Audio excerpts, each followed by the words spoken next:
Arrest చేశారు. మీరు గమనించారా?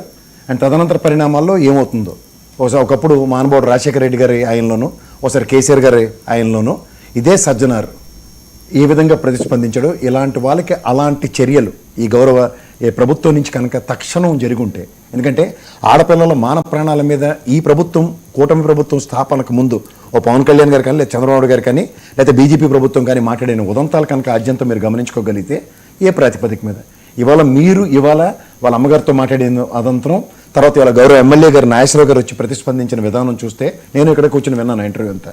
సో ఆయనలో ఉన్న ప్రతిస్పందన ఇవాళ నాగేంద్ర గారు యాజ్ ఇఫ్ అన్నట్టుగా మాట్లాడుతున్నారు. అరెస్ట్ జరిగింది అన్న దాని గురించి అప్రహెన్షన్స్ కాదు నాగేంద్ర సార్. ఇవాళ జరిగిన ప్రాబ్లం ఏంటంటే ఈ చర్యలకి ప్రేరణ అంటే వాళ్ళు ఏ విధంగా మసిపూసి మారేడికే చేస్తున్నారంటే, ఆ అమ్మాయి మానానికి రక్షణ లేని తరుణంలో ఒకసారి కిడ్నాప్ జరిగింది. తదనంతర పరిణామాల్లో వీళ్ళు గలాబల పడిన ఉదంతాలోనే దాని మీద ప్రతిస్పందన లేని దగ్గర ఇవాళ అతని ప్రాణం పోయేదాకా వచ్చిన ఉదంతం.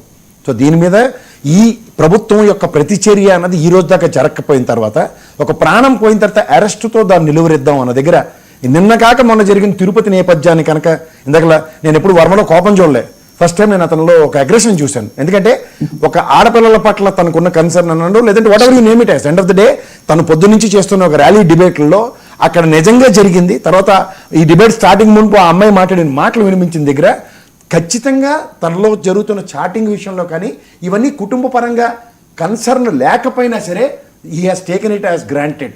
ఎందుకంటే ఒక బుల్ పవర్తో ఇవాళ దీనికి సామాజిక రంగులు పులివితే మాత్రం నేను దానికి ఖచ్చితంగా వ్యతిరేకని.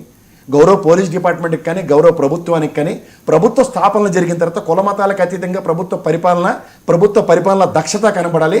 అది ముఖ్యంగా అడ్మినిస్ట్రేటివ్ స్కిల్స్లో కనబడాలి. దానికి తగ్గట్టు స్వతంత్ర ప్రతిపత్తి కలిగిన పోలీస్ వ్యవస్థతో కనబడాలి. ఇది ఎప్పుడైతే జరగట్లేదో దీని మీద తీవ్ర ఆక్షేపణ ప్రజల్లోంచి ఒక బడబాగిలో వస్తుంది.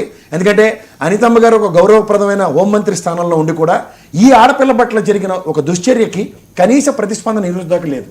అండ్ మోర్ ఓవర్ ఇవాళ జనసేన నాయకుడి గురించి వాళ్ళ అమ్మగారు మాట్లాడిన తర్వాత ఇవాళ నాగేంద్ర గారు స్వతంత్రంగా రేపు కార్యాచరణ గురించి మాట్లాడుతున్నారు.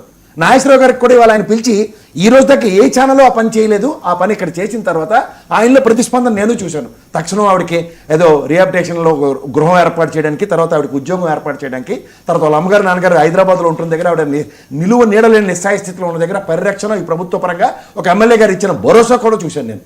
బట్ దీనికన్నా ముందు ఆవిడ పడిన మానసిక సంఘర్షణకి ఎక్కడైనా భరోసా ఉందా?